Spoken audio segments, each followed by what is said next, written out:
A gente está trabalhando já com uma ideia de um elenco um pouco mais enxuto, com uma estrutura que nos dá a segurança e depois as buscas de necessidades pontualmente. Essa é a ideia geral para todas as posições. A rotação do time, é isso, né? Eu me acostumei, as minhas melhores referências em relação a isso não era nessa linha, e é o que eu penso, assim, né? Em relação à rotação de time, é claro que tem momentos que são diferentes e a gente tem que saber avaliar isso, né? De como fazê-la e momentos de um maior desgaste, de maior acúmulo de decisões, momentos importantes. Além do Tite, o Mano é uma grande referência.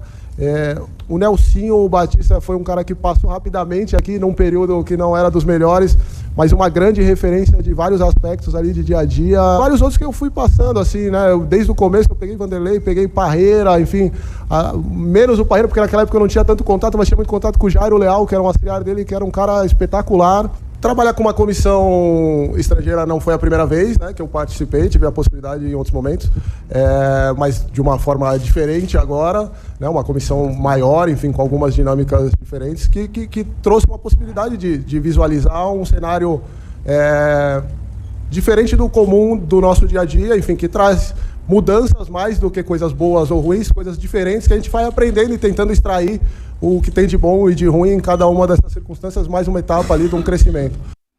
Tá aí, Fernando Lázaro falando em rodar o elenco, ele tem 26 jogadores à disposição nesse momento. Quando ele fala em enxuto, talvez a zaga seja a questão, né? Tem 4 jogadores ali agora e mais um que vai chegar depois da Copinha. O Murilo já tá na Copinha e depois vai ser integrado. E o Caetano, estava procurando o nome do Caetano, já tá ali junto com o Gil Balbuena e o Mendes.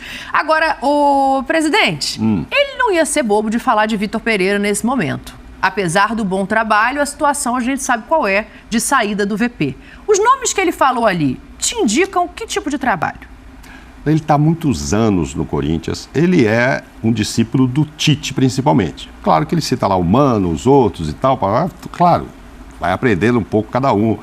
Ele era de uma outra área, né? Ele não era auxiliar, ele começou lá fazendo um trabalho de mapeamento de jogadores e tal. Cifute, que chama lá, né? É o centro e tal.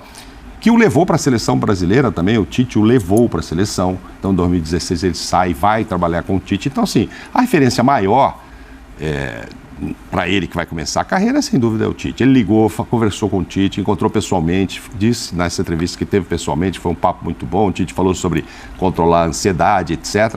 E você vê que ele usa palavras, sabe? Ele fala, quero ter um time equilibrado. Pô, quantas vezes que o Tite falou isso, né? E todos eles falam um pouco disso, né? Vamos fazer um pouco de pressão lá, mas tem a parte defensiva, vamos a preocupação defensiva, mas sempre pressionando e tal. E os anos que ele passou com o Tite no Corinthians e também com o Tite na seleção, com certeza, acho que o técnico que é a maior referência para ele é isso. Ontem eu perguntei, a gente ia conversar sobre esse assunto, eu perguntei para alguém da comissão técnica que legado deixava o VP para ele. Por quê? Porque a gente não acompanhou de perto o trabalho, né? Academias e tal, o acesso aos treinos é muito pequeno, mas a gente sabe como era o comportamento do VP com relação aos jogadores. Ele não dava muita bola, não. E ele tinha 4 auxiliares que vieram. Até que ponto VP, e não sei como vai ser no Flamengo também, ele dá bola para os outros. Ou ele que decide tudo, ele que é do jeito dele, etc. Claro, você tem 4, 5 auxiliares, você conversa com todo mundo ali e tal, e você, chefe, toma uma decisão assim. O Tite fazia também na seleção e nos outros clubes é a mesma coisa. Mas acho que não deixa muita coisa, não, para a história que o Lázaro pretende escrever aí.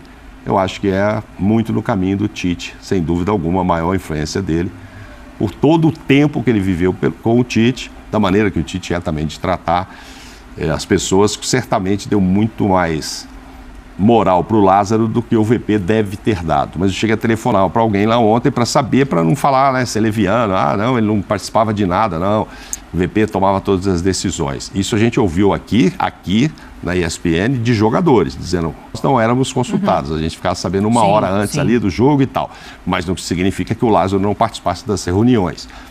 Um aprendizado a mais, ele fala ali, já não foi a primeira vez que trabalhei com, até fiquei pensando, ele fala, não é a primeira vez que eu trabalho com uma comissão de fora, estrangeira.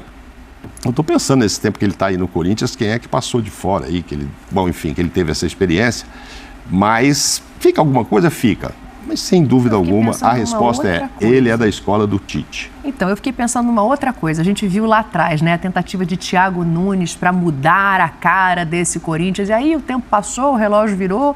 E eu quero saber de vocês se eu entendi errado ou não. Mas voltou para aquilo que funcionou lá atrás, agora com o Lázaro bebendo dessa fonte. Você está falando taticamente, é isso? Sim. Então, e da introdução do Carille também?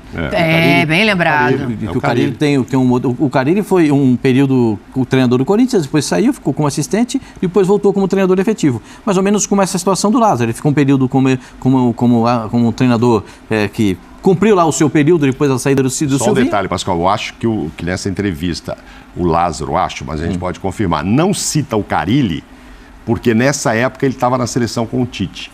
Então ele não teve um trabalho de perto ali do Carille. Senão, certamente, imagina, pelo que o Carille construiu, pelo que o Carille ganhou, ele teria citado também o Carille. Se ele falou da construção de time baseado no Mano Menezes e no Tite, ele vai começar o time com a pegada atrás, com a marcação e com o sentido de organização para sair, porque esses dois treinadores, né, são treinadores que primam por ter consistência defensiva e a saída de bola com um pouco mais de você trabalhar a bola, não ser tão vertical para poder trabalhar a bola, para chegar à meta adversária com o trabalho de bola.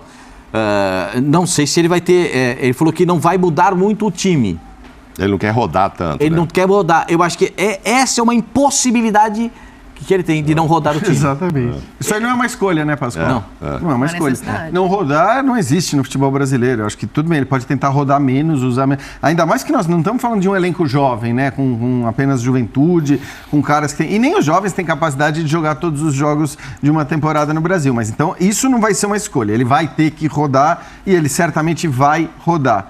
A questão do não citar o Vitor Pereira, eu acho que assim, pode até ser que seja tática, pode até ser que seja por ideias de jogo diferente em relação ao Vitor Pereira, que ele vá mais na linha do que ao Tite e tal, mas é o que você falou.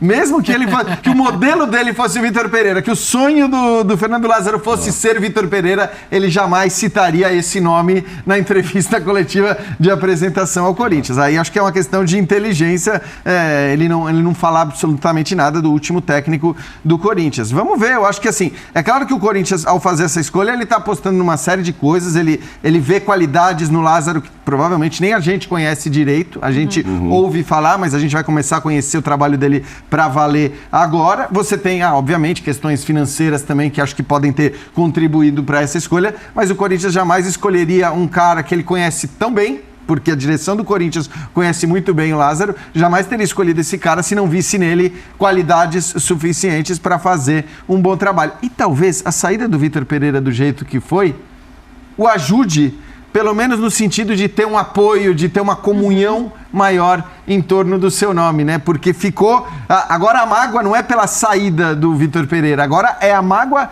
pelo Vitor Pereira. E talvez isso ajude o torcedor, de maneira geral, a abraçar o novo técnico, um técnico formado em casa, a gente pode dizer assim.